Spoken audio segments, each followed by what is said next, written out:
Hola, esta clase teórica que la haremos en conjunto con Ludmila Kripa y quien les habla, Mariana Alonso, va a enfocar sobre la segunda parte del curso de Morfología 1 del año 2021 y va a poner atención sobre las mismas categorías que venimos estudiando, el tipo y el tejido, pero ahora no solo entendido desde su configuración geométrica, sino intentando releer estas categorías también desde el comportamiento y las formas de ocupación. Vamos a pensar cuál es la relación entre el comportamiento de las personas y su configuración geométrica. ¿Cuáles son los instrumentos que nos permiten estudiar esta clase de problemas? Y para esto podemos hacernos algunas preguntas.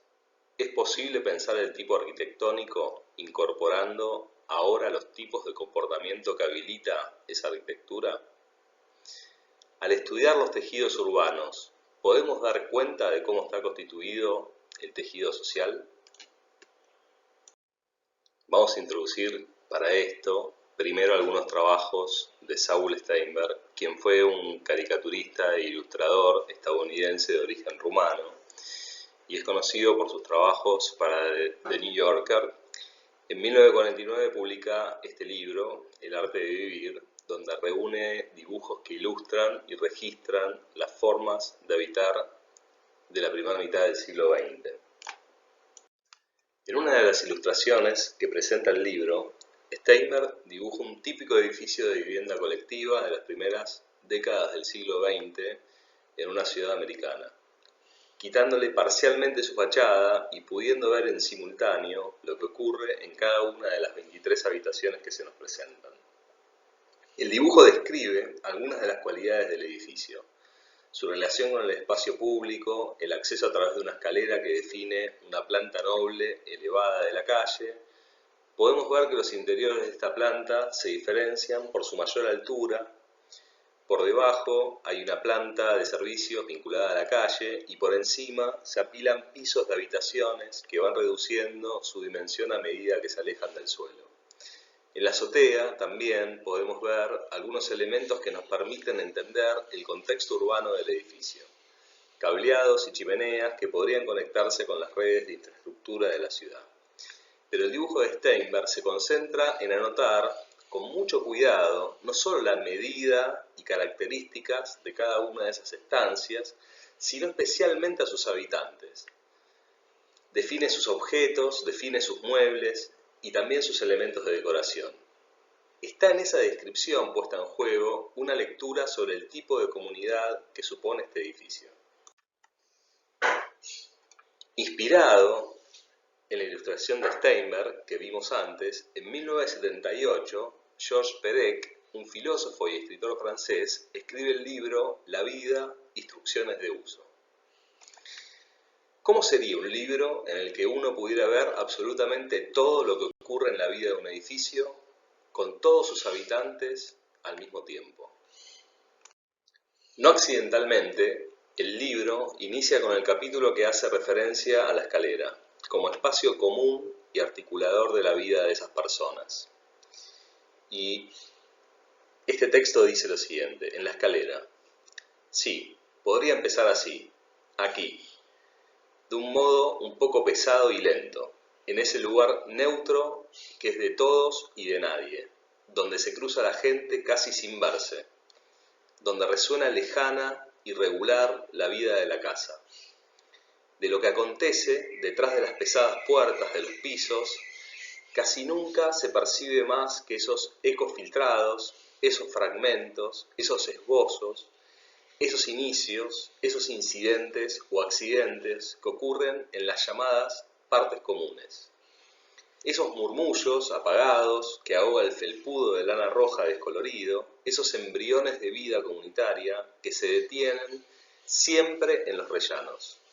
Los vecinos de una misma casa viven a pocos centímetros unos de otros. Los separa un simple tabique. Comparten los mismos espacios repetidos de arriba a abajo del edificio. Hacen los mismos gestos al mismo tiempo. Abren el grifo, tirar la cadena del water, encender la luz, poner la mesa, algunas decenas de existencias simultáneas que se repiten de piso en piso. de casa en casa y de calle en calle. Se atrincheran en sus partes privadas, que así se llaman, y querrían que de ellas no saliera nada. Pero lo poco que dejan salir, el perro con su correa, el niño que va por el pan, el visitante acompañado o el inoportuno despedido, sale por la escalera. Podemos ver entonces en este texto de Perec la visión un tanto pesimista, si se quiere, de ese momento común o articulador entre el habitar, ¿no?, entre los distintos habitantes de un mismo edificio. La tapa del libro de Perec nos presenta esta ilustración, que fue publicada originalmente en otro libro del periodista y poeta francés Edmond Tessier, llamado Pintura de París, de 1853. En esa compilación de ilustraciones y caricaturas, Tessier presenta un retrato de la vida parisina, y es contemporáneo a la gran transformación de París que se estaba llevando a cabo con el plan de Haussmann. Este dibujo que presentamos describe un típico edificio de París construido en los tiempos de Haussmann.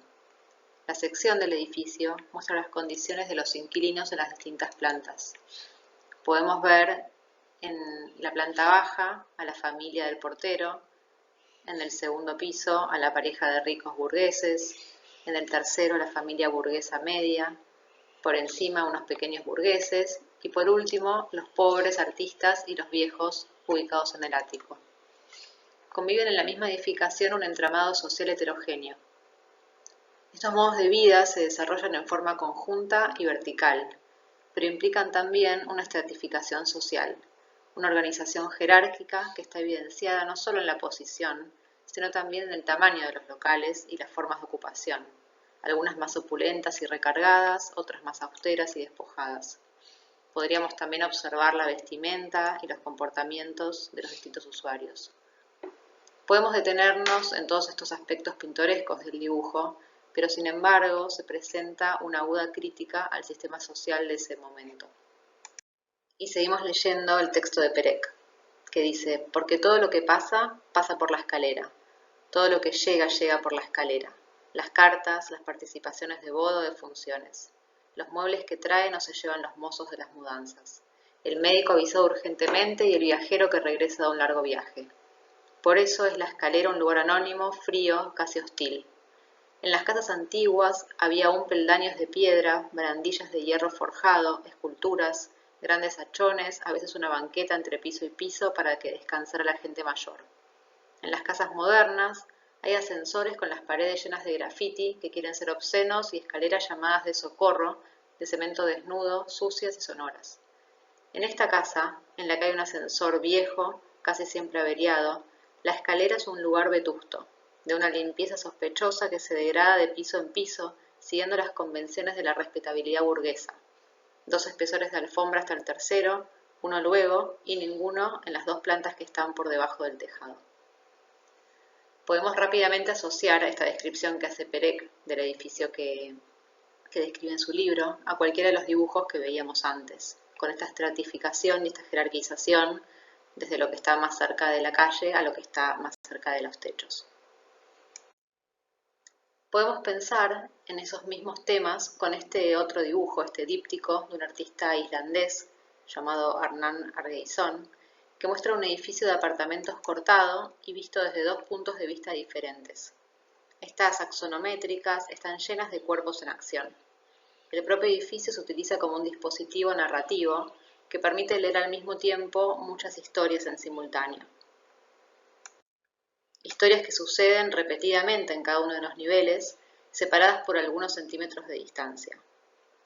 Si bien la ilustración nos presenta una edificación más regular que las que veíamos antes, podemos notar que se trata de espacios ocupados de formas diferentes. En este libro de Atelier Bow, que se llama Communalities, o traducido al español Comunalidades, el estudio de este libro se concentra en los espacios públicos, ¿no?, donde el carácter del lugar está determinado por su especificidad del espacio o infraestructura y su capacidad por contener actos humanos. Va estudiando, ¿no?, página a página, las relaciones humanas como principal material del proyecto.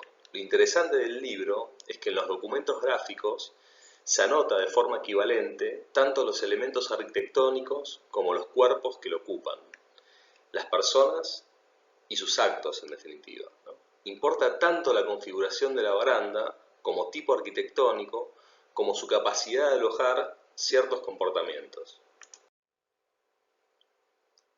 En este libro introducen un novedoso uso del término tipo, del que habitualmente usamos en nuestra disciplina. Dicen lo siguiente: consideremos que el comportamiento también es una tipología, pero que va más allá de la mera diferencia entre individuos. El tipo entonces es una relación del espacio físico como un comportamiento determinado, o bien que el espacio ya contiene potencialmente un tipo de comportamiento social. De esta forma, la gente que está en esta plaza, pese a que no se conocen entre ellos, contribuye en conjunto al mismo tiempo y espacio. No se interrumpen, pero reconocen cómo se comportan otras personas a su alrededor. El comportamiento es un tipo. Es algo que se repite, es entrenado y aprendido. Le pertenece a cada persona, pero también es inherente al espacio. En un momento del texto, hacen una crítica a la construcción masiva de viviendas en la posguerra, donde solo se respondía a la extrema carencia de espacio habitable basada en la familia promedio de ese momento. Como resultado, la gente recibió una cantidad de viviendas monótonas, estandarizadas y uniformes, donde las áreas comunes fueron convertidas en elementos puramente medibles. No se esperaba nada de los residentes, son solo un cuerpo vacío en un proyecto de vivienda uniforme. Los espacios comunes solo representan la idea de comunidad, pero sin otorgar guías para saber cómo usar ese lugar. Más que lugar de oportunidad, más que lugar potencial para el encuentro y para la comunalidad, solo presentan reglas de lo que no debe hacerse, ¿no? Por ejemplo, no pisar el césped, no fumar, no dejar objetos, etc. Previo al libro Comunalidades, Atelier Beauvoir realiza otra investigación sobre el tejido residencial en Tokio, que está conformado mayormente por un porcentaje de viviendas individuales con un parcelamiento muy fragmentado. En este tejido ellos identifican lo que llaman sets de arquitectura, que están conformados por unidades que repiten ciertos rasgos entre sí. Con todas estas diferencias y semejanzas, ellos producen estos catálogos que permiten identificar estas tipologías y compararlas. Y se preguntan, ¿cómo se materializa la comunalidad? Dicen, lo primero que se nos viene a la mente es la situación de edificios similares, todos juntos con leves diferencias que se pueden encontrar en una misma región o en la misma calle. Estos sets de arquitectura tienen distintos dueños, pero son parte del escenario de una comunidad particular y de un espacio urbano específico, con sus techos, con sus fachadas. Esa característica es la tipología arquitectónica. Cuando hay una tipología arquitectónica en un área, significa que la gente en ese lugar conoce el tipo o estilo de arquitectura más adecuada para ellos. El estudio cataloga los tipos de casas unifamiliares en el distrito residencial del área de Tokio. Primero clasifican la ocupación en la parcela, por ejemplo, si deja un vacío al frente o al lateral. Después la forma del techo, que la categorizan en a dos aguas, con alero, plano, con terraza, etc. Otro libro de esta oficina es Made in Tokyo. Es un libro que cataloga ahora los momentos anómalos o contingentes, pero que al detectarlos y ponerlos en relación, se vuelven específicos de esa ciudad. La investigación se concentra en las infraestructuras complejas de usos heterogéneos, describiendo toda esa secuencia con la misma estructura. Unos textos y unos dibujos axonométricos, ¿no? Y unos planos de situación que describen en la parte izquierda y por otro lado una fotografía de situación en la hoja derecha. Como en este caso, que veíamos anteriormente, vincula una autopista con un garage de patrullas de policía que pone en relación a un edificio de uso corporativo, Como ven, el dibujo describe la configuración geométrica, ¿no? La forma de la infraestructura, de la autopista, la forma del edificio, pero también describe aquellos elementos que dan cuenta de sus formas de uso, ¿no? En este caso, el uso de las patrullas y de los vehículos que están puestos en relación. El libro mantiene siempre, como decíamos antes, esa misma estructura de descripción en la totalidad de los casos que se encuentran en la ciudad. Hacia la hoja izquierda, un texto descriptivo, más abajo un dibujo axonométrico, en la parte inferior una serie de acciones que se encuentran en ese lugar, mientras que en la hoja derecha, como decíamos antes, hay una fotografía a hoja completa. Por último, toda esa información catalogada se reúne y vincula con las mismas axonométricas antes catalogadas. Es un mapa que no es georreferencial, pero da cuenta de la forma de articulación y conexión entre las partes, sostenido principalmente por toda esa serie de infraestructuras que trazan y organizan la ciudad de Tokio. Podemos ver algunas de estas preocupaciones ahora volcadas en un proyecto específico de vivienda, en este caso es el edificio 111 Viviendas en Terraza del estudio Flores Prats. El edificio organiza 111 viviendas en torno a un espacio central. Con este proyecto, Flores y Prats plantean a la vivienda colectiva como un dispositivo capaz de reconstruir las relaciones de confianza entre vecinos que, según ellos, parecen haberse perdido en este momento de crisis global. Y pensar cómo la arquitectura puede generar un marco que favorezca la interacción social entre vecinos, evitar el aislamiento y la individualidad, promover la comunicación, las relaciones, la familiaridad para que un barrio pueda actuar como una estructura social dentro de la sociedad. La axonometría en este primer dibujo nos permite comprender al volumen atendiendo al comportamiento de los envolventes exteriores, pero también dibujando partes de ese volumen en transparencia, permitiendo reconocer ese vacío central y reconocer también la continuidad del envolvente entre caras exteriores e interiores. Y la relación entre los espacios exteriores privados, las terrazas, los balcones, y esos espacios exteriores públicos o semipúblicos, que además de estar en el centro, se conectan verticalmente con vacíos que llevan luz al nivel de las cocheras que están en un subsuelo. Describiendo las diferencias entre las distintas clases de expansiones, que se repiten verticalmente en los primeros niveles y producen diferencias en los remates del edificio donde se vuelven descubiertas. El centro del proyecto es este gran espacio vacío que contiene 3 árboles y una fuente, rodeado de balcones y terrazas. Este patio comunitario funciona como una plataforma para reuniones sociales donde se juntan los habitantes que tienen diversos orígenes e intereses. El recorrido de la calle a cada una de las viviendas individuales es pasar por este gran patio donde se modula por una secuencia de escalas que va pasando progresivamente de los espacios más abiertos y públicos hasta la intimidad y privacidad del hogar. El proyecto va construyendo umbrales intermedios que de alguna manera vinculan lo público, lo común y lo privado.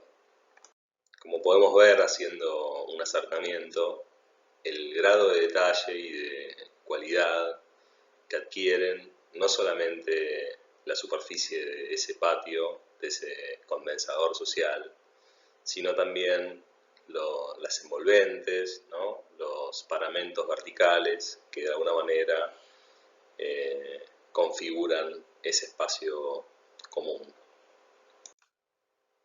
Para darle forma al patio, relevan una plaza del centro de Barcelona, ¿no? La Plaza San Felipe Neri, un lugar muy cercano al estudio de Flores y Prats, que usan como referencia, ¿no? Este espacio conocido, donde pretenden llevarse alguna de sus cualidades geométricas, su forma, la relación entre el ancho y la altura. Pareciera que pueden también llevarse las clases de comportamiento que este lugar habilita. Pensar que es una plaza cerrada, rodeada por muros, con determinada vegetación, ¿no? Incluso intentando llevarse la vegetación específica del lugar, que permite reuniones sociales de determinada escala, mantener conversaciones a cierta distancia, de alguna manera llevarse la esencia del lugar. En esta imagen podemos ver la relación que hay entre, a la izquierda, el proyecto de terrazas y a la derecha la plaza que es relevada de manera muy intensa por Flores y Prats, ¿no?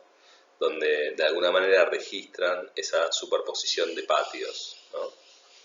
Entonces podemos ver que ahí hay un interés por registrar el tamaño y las proporciones de este espacio, tratando de lidiar de alguna manera con el delicado equilibrio entre los límites y las relaciones de vecindad que produce la arquitectura. En otro lugar, con otros materiales y en otro momento, parte de las cualidades de esa plaza se reconfiguran ahora en el patio del edificio. Ese patio que se convierte en una extensión del hogar, de las casas individuales, donde los vecinos, los amigos, los conocidos pueden compartir una vida cotidiana en un segundo círculo de intimidad, un espacio común que no es ni público ni privado. Y la relación entre el patio como espacio común y las viviendas como espacio privado está siempre mediada por esta serie de umbrales intermedios, esta serie de galerías, balcones, las expansiones de las viviendas que se convierten en ese espacio desde donde articular la vida privada con la vida en comunidad. Y que se repite extensivamente a lo largo del edificio, pero va adquiriendo variaciones no solo en su forma, sino también en la manera en que cada habitante lo ocupa. Finalmente, el espacio privado, la vivienda, donde todos los departamentos dan tanto a la calle como a esa plaza central.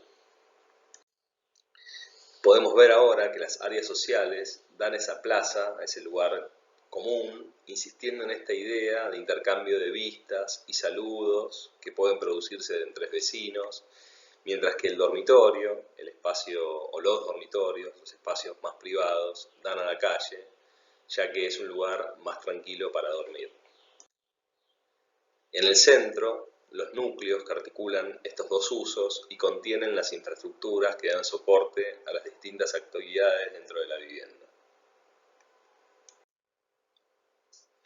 En el interior de los departamentos podemos ver que se articula esta serie de espacios por un mobiliario central para electrodomésticos, donde se concentran todas las actividades domésticas de la casa, ¿no? Organiza el apartamento a su alrededor, definiendo un espacio vital y continuo, creando diferentes escenarios posibles en el uso del hogar. Capaz de ser utilizado de formas diversas por sus habitantes. Posteriormente a que el edificio fuera ocupado por sus primeros habitantes, a Ricardo y Eva les interesaba ver de qué manera se desarrollaban estas hipótesis que habían planteado, y realizaron un taller de relevamiento de post-ocupación junto a un grupo de estudiantes de arquitectura que fueron realizando y reuniendo entrevistas a los habitantes que relacionaban el diseño de los espacios con el entendimiento que los vecinos tenían de ellos, ¿no? Esto finalmente tomó forma de un documental llamado Meeting at the Building, donde se retrata un día en la vida del edificio. Queríamos poner en relación todo este trabajo de Flores y Prats, que para nosotros fue muy formativo en nuestra carrera, con algunos trabajos del estudio que venimos desarrollando sobre vivienda colectiva, para ver el uso también que podemos hacer de ciertos instrumentos de notación para pensar estos problemas. En primer lugar, queríamos presentar las viviendas para la Villa Olímpica, que están en el barrio de Villa Soldati, en el sur de la ciudad de Buenos Aires. El conjunto de edificios se inserta en un área de la ciudad que ha sido escenario de diversas experiencias de construcción de vivienda estatal a lo largo de las últimas décadas en el último siglo. Proyectos que entran también en relación con tejidos de vivienda informal, de asentamientos, de villas de emergencia. En esta axonometría, que fue una investigación posterior a terminado el edificio, nos interesaba notar la relación que tenía este nuevo barrio olímpico con todo el contexto que tenía a su alrededor. Cómo podía establecer alguna clase particular de relación con esos tejidos no convencionales de la ciudad, encontrando formas de continuidad y también de diferencia con lo que lo rodea, tratando de catalogar y estudiar de forma aislada cada uno de esos conjuntos o tejidos y dibujar solamente lo que correspondía a esas anomalías y no el tejido continuo de la ciudad de Buenos Aires. Los edificios que proyectamos se dividían en dos categorías o en dos tipologías, los edificios de tramo, que están en estos dibujos de la izquierda, y los que resolvían esquinas en los de la derecha. Ambos tipos sitúan los espacios comunes en la parte más alta del proyecto, tratando de poner en relevancia a ese espacio común y darle a la comunidad del edificio la posibilidad de tener las mejores vistas del entorno, utilizando dos figuras arquetípicas que estaban muy difundidas históricamente en la ciudad de Buenos Aires: la figura de la loggia o la galería elevada y la cúpula. Como se puede ver en estos dibujos, intensificamos y jerarquizamos con el uso del color, de la superficie de color, los espacios comunes en los dos tipos, entendiendo como esta relación desde la calle hasta estos espacios en la parte superior, pasando por las circulaciones públicas, dejando en transparencia o borrando la intensidad del dibujo en todas las áreas privadas. Puestas axonométricas de la misma serie de edificios, donde se relaciona el tipo de edilicio, si es de tramo o de esquina, y las variaciones de acuerdo a los distintos lotes, con la configuración de las unidades que lo componen, permitiendo catalogar, identificar las diferencias y entender qué clases de repeticiones se dan en cada uno de esos edificios y cuántas tipologías de vivienda distintas, de distintas cualidades, de distinta cantidad de ambientes, de distintas orientaciones hay en cada uno de los edificios. Esta otra obra del estudio, en este caso un edificio de vivienda colectiva de baja densidad en la ciudad de Buenos Aires, específicamente en el barrio de Coblan.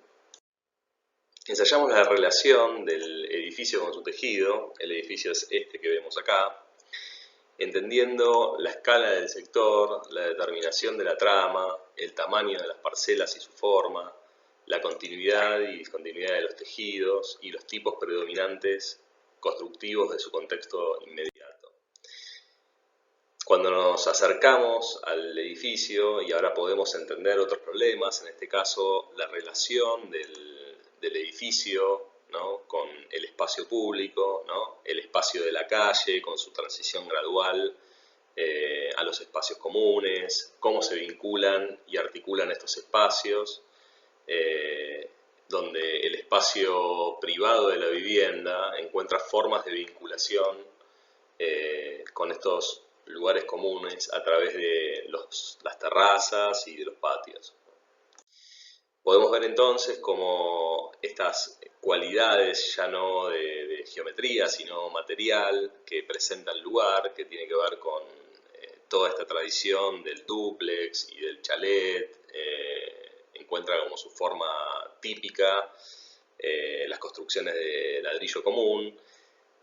El proyecto de alguna manera establece algún tipo de relación con ese registro material, utilizando a nivel de vereda, o sea, a nivel de espacio público, y su relación con el espacio común, esta continuidad material que intenta reflejar y dar cuenta de estas cuestiones. O en este documento, donde podemos ver y vincular los dos tipos de unidades diferenciales del proyecto puestos en relación, ¿no? Por un lado, las unidades de planta baja, extendidas y que dan hacia el frente y hacia el fondo, y por otro lado, las unidades más compactas que se vinculan y se articulan, ¿no?, de alguna manera negociando y vinculando sus plenos, sus infraestructuras y demás, podemos ver en este dibujo la relación que se produce de arriba abajo o de abajo arriba, y las diferencias que se dan entre estas unidades, que por un lado se presentan en la parte inferior de desarrollo horizontal y extendido, y en la parte superior de un desarrollo más compacto.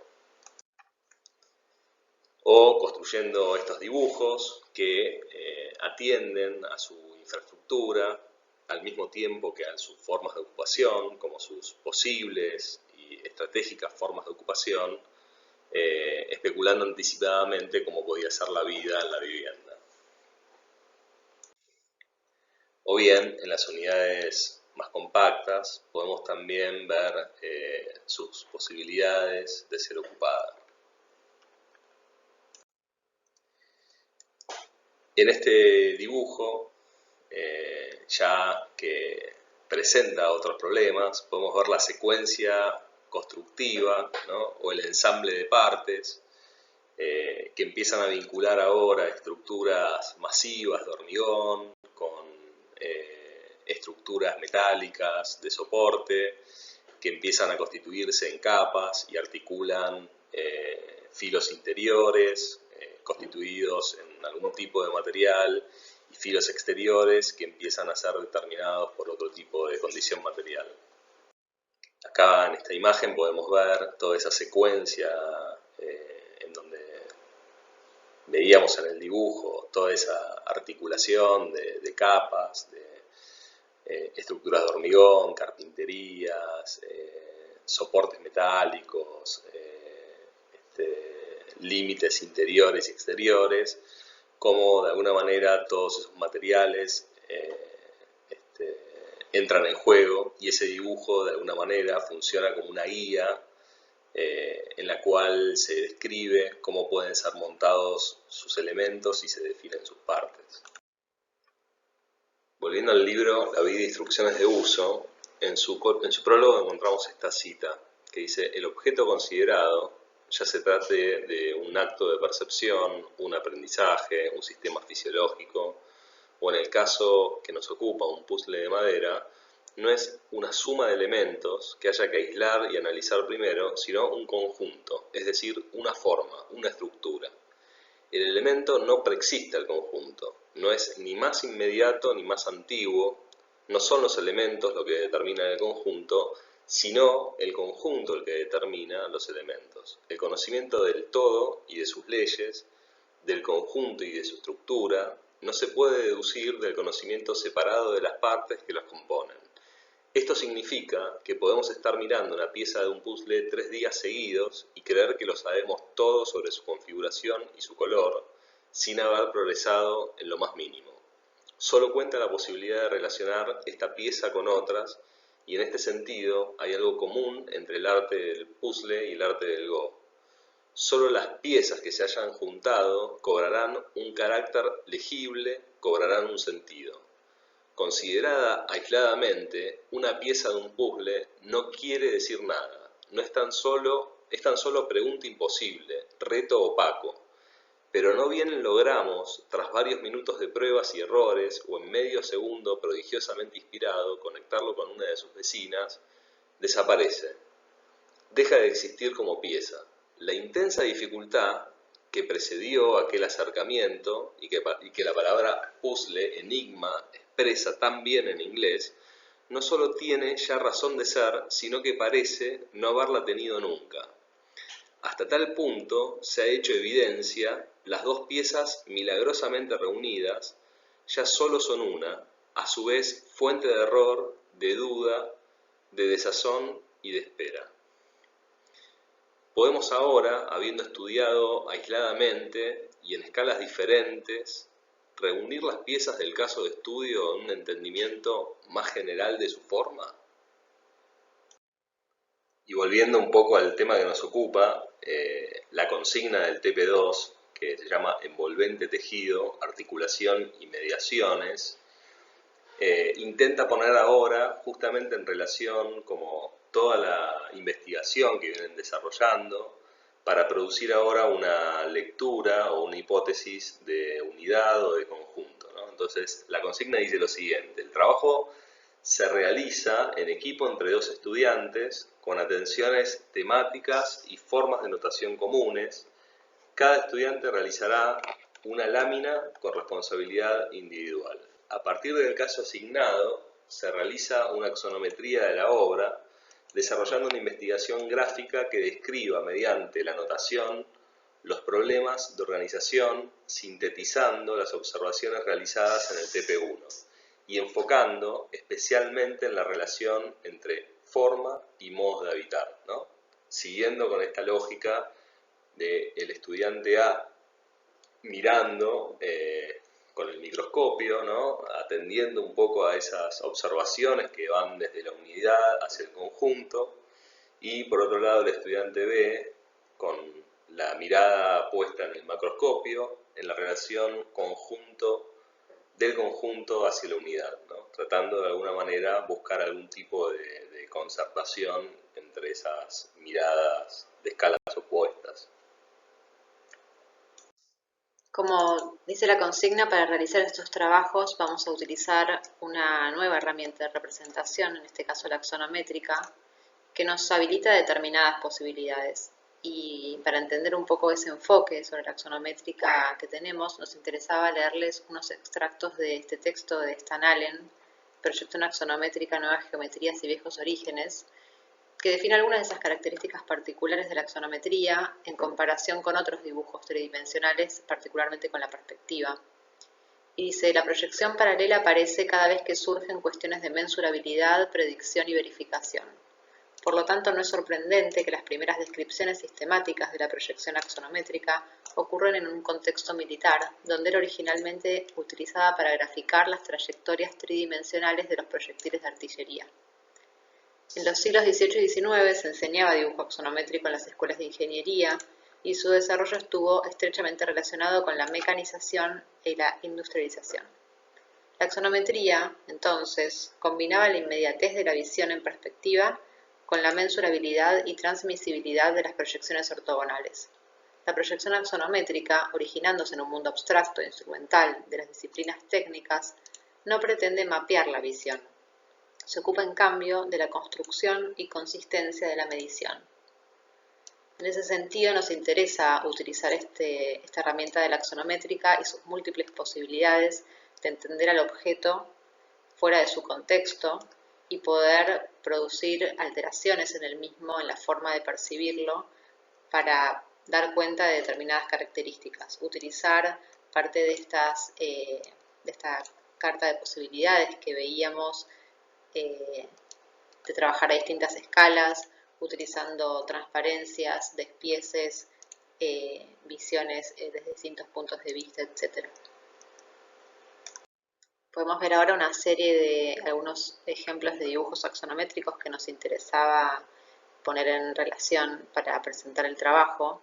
En este caso, un dibujo de Le Corbusier, de uno de sus proyectos en Argelia, donde vemos la relación de cómo está dibujado el proyecto con su entorno cercano, que se construye en una axonométrica con técnicas específicas, donde se dibujan de determinada manera los edificios y la vegetación circundante en 3 dimensiones, con la proyección de sus sombras para entender la altura de los volúmenes, y el uso de superficies y de una textura en un dibujo bidimensional para describir la forma de la trama de la ciudad, y que a medida que nos alejamos del centro, del momento donde está descrito específicamente el proyecto, vemos cómo el dibujo gradualmente va cambiando y va perdiendo atención y se va haciendo menos precisa o menos enfocada la forma de notación desde el centro hasta los bordes. O estos dibujos del Plan Voisin también de Le Corbusier, donde dibuja a París con las mismas técnicas con las que Nolli dibujaba Roma un par de siglos antes, donde se describe la relación entre el espacio público y el espacio privado, dejando en blanco todo lo público y pintando de negro todo lo privado. Vemos que no solo encontramos las calles y las plazas y los parques en blanco, sino también, al igual que lo hacía Nolli, el interior de los edificios públicos. Este es el modelo sobre el que se basó Le Corbusier para producir este mapa de público y privado, el mapa de Roma de Giambattista Noli, donde vemos también cómo se dibuja con la misma cualidad el espacio público en toda su continuidad en esta planta baja peatonal, donde no solo se identifica como público la calle y los espacios vacíos de las plazas, sino también el interior de los edificios públicos, en este caso sobre todo de las iglesias, consideradas como parte de esa expansión, esa extensión del espacio urbano peatonal, y todo el espacio, o la masa del tejido construido por el espacio privado, inaccesible para el público y para el peatón, se dibuja con una delimitación de una línea llena y ese rayado que establece esta relación como de un sólido, como lo construido, en contraposición al vacío de ese espacio continuo de la ciudad. Sobre este mismo proyecto del Plan Voisin, Le Corbusier también realiza estos dibujos en axonométrica, donde la descripción se trata más sobre esta relación volumétrica de los edificios con sus arbolados y algunos signos de ocupación. Por ejemplo, aparece la figura de un avión sobrevolando por encima de los edificios, no casualmente, ya que la fábrica de aviones Voisin era el auspiciante de su proyecto. Y la técnica de notación de este dibujo se vale del uso de la superficie y de las distintas cualidades, esas texturas que va aplicando a las distintas caras, intentando sobre todo trabajar con este claroscuro, con la proyección de sombras, dando cuenta como de la envolvente exterior y de esa cualidad volumétrica de los edificios. En 1978, Rem Koolhaas publica Delirios New York, que es un manifiesto que toma como objeto de estudio la evolución de la ciudad de Nueva York, entendiendo sus lógicas como este modelo de urbanismo paralelo a las ideas de la ciudad del movimiento moderno que nos presentaba Le Corbusier. Aparece la torre como este imaginario disponible que converge a fines del siglo XIX con una disponibilidad técnica que permite que se convierta en el tipo arquitectónico capaz de albergar los nuevos programas que la cultura del nuevo siglo va a requerir. La torre como el lugar que alberga los centros de negocios, los comercios y también las viviendas urbanas de alta densidad. Para presentarnos esta visión de Nueva York, no casualmente Koolhaas nos presenta un dibujo completamente análogo y referenciado al dibujo de Le Corbusier, donde se distingue como ya la grilla de las calles como este espacio vacío, público y continuo, y las manzanas de Nueva York como estos espacios macizos que constituyen este límite continuo de esos basamentos, donde por encima se apoyan estas torres, estos rascacielos que empiezan a identificarse y a distinguirse uno con respecto al otro, y donde aparecen todos estos iconos, inclusive las torres cruciformes que Le Corbusier proponía en sus planes de edificios modernos, apoyados ahora ya no sobre un gran espacio verde, sino sobre el recorte que la normativa le permite en esta rigidez de la ciudad grillada.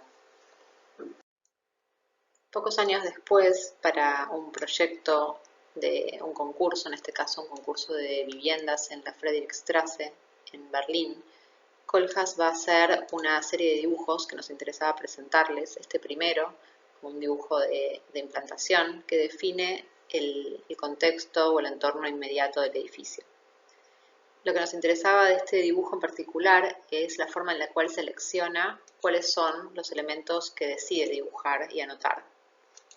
Por un lado, el proyecto, la propuesta del estudio, en relación a algunos elementos existentes muy cercanos, como el muro de Berlín dibujado como esta superficie negra, todavía como un elemento físico existente en la ciudad, Checkpoint Charlie como ese momento, ese icono que le interesaba destacar dentro del muro, Y también incorpora, como parte de ese contexto, algunos edificios y proyectos no construidos, pero que de alguna manera construían ese entorno o esa cultura arquitectónica que daba marco al proyecto. Entonces aparece dibujado, por ejemplo, la propuesta de Hilbersheimer, una propuesta urbana en Berlín, un edificio que había proyectado varios años antes Mies van der Rohe, o un edificio que había proyectado Mendelssohn, y que formaban parte de ese entorno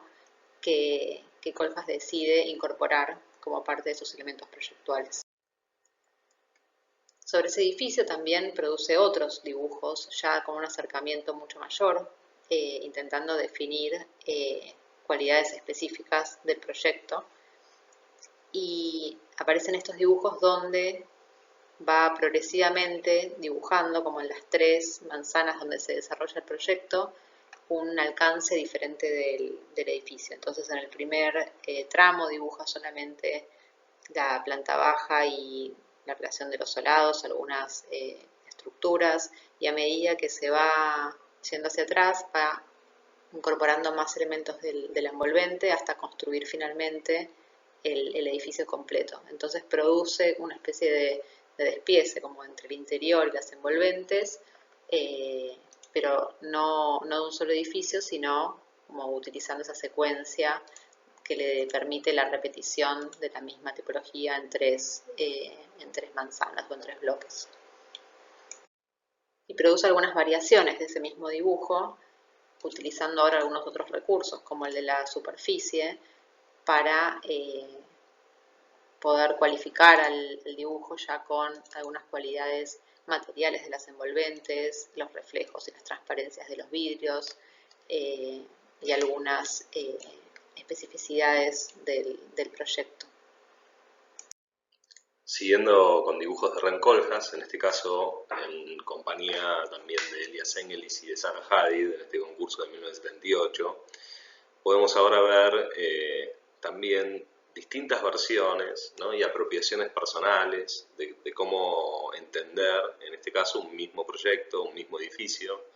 En este caso vemos esta axonométrica con este ángulo que nos permite ver un poco más el comportamiento de los techos, ¿no?, y las diferencias que uno puede ver en la conformación volumétrica del proyecto, en ese dibujo de fondo negro y línea blanca,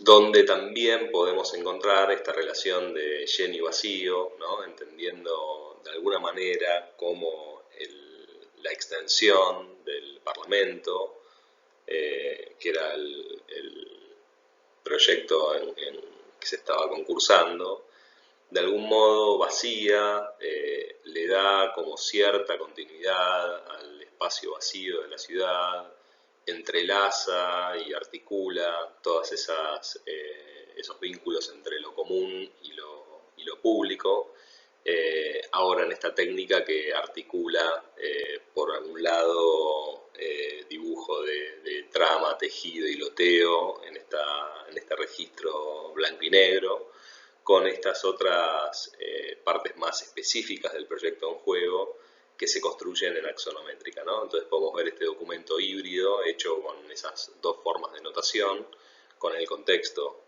plano o bidimensional, y por otro lado el conjunto del edificio propuesto en una axonométrica que trabaja con los mismos patrones de notación pero volumétricamente.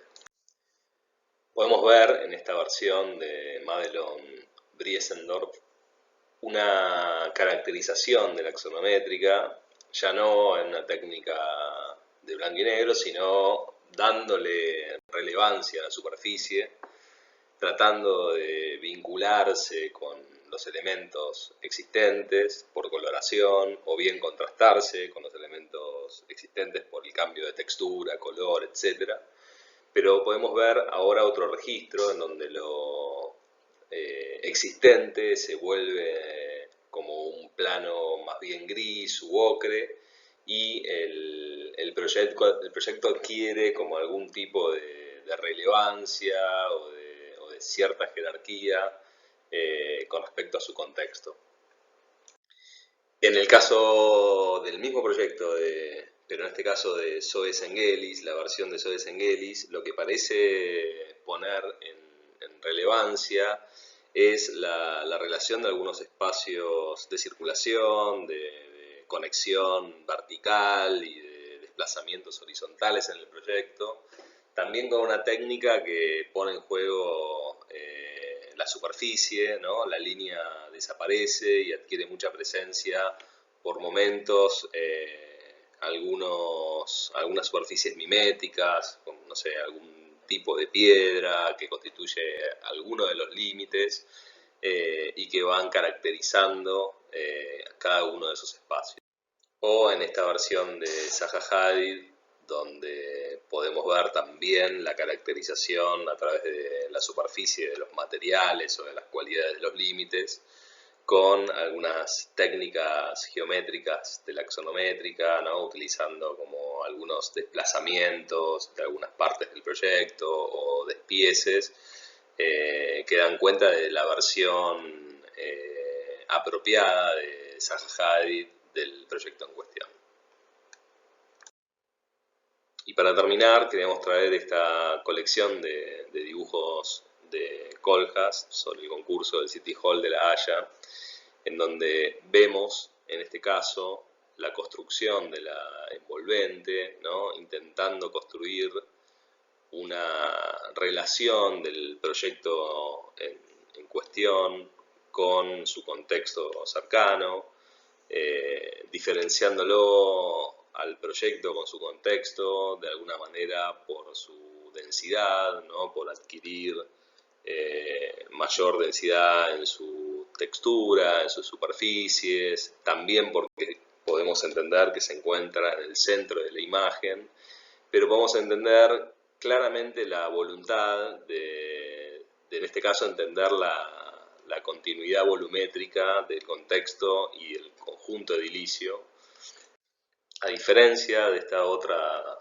axonométrica, en donde se pone en juego la relación del espacio público con el edificio, ahora entendiendo el espacio público no solamente como Noli, en esas continuidades de la planta baja, sino entendiendo que el proyecto tiene la capacidad de acumular sustratos, tridimensionalidad y adquirir como nuevas cotas, ¿no? Nuevas cotas de nivel de lo público que haciendo uso del plano por un lado, del contexto, con la axonométrica del proyecto, podemos entender el problema conceptual de lo público y lo privado, pero entendiendo ahora la complejidad de la ciudad contemporánea.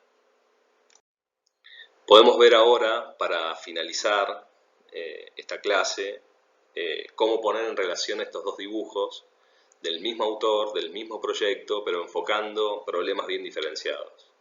Por un lado, el que está arriba nos demuestra las capacidades que tiene el proyecto de vincularse con el tejido existente y que lo vincula, el contexto, trabajando con elementos más altos y singulares, poniéndose en relación con otros elementos singulares que aparecen, otros edificios singulares que aparecen en el lugar, y trabajando con algún tipo de basamento que lo relacione un poco más con todo el tejido más bajo y más continuo de La Haya, tratando de justamente dar cuenta de la pertinencia del proyecto en su inserción urbana, mientras que el de abajo también trabaja con el problema de la continuidad y la discontinuidad, pero ahora ya no de los tejidos, sino del problema de las continuidades y discontinuidades de lo público, ¿no? Cómo podemos entender al proyecto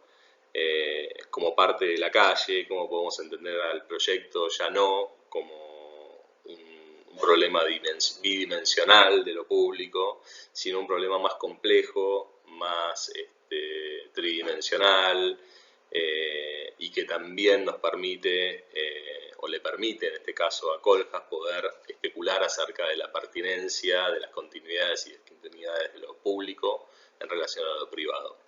Estas son las cuestiones que nos gustaría que se activen y se pongan en juego en esta segunda etapa del curso, justamente que en esta relación entre dos construcciones en axonométrica atiendan a cuestiones específicas y darle continuidad de algún modo a aquellas investigaciones que ya se vienen desplegando en el trabajo 1. Bueno, esto es todo. Muchas gracias.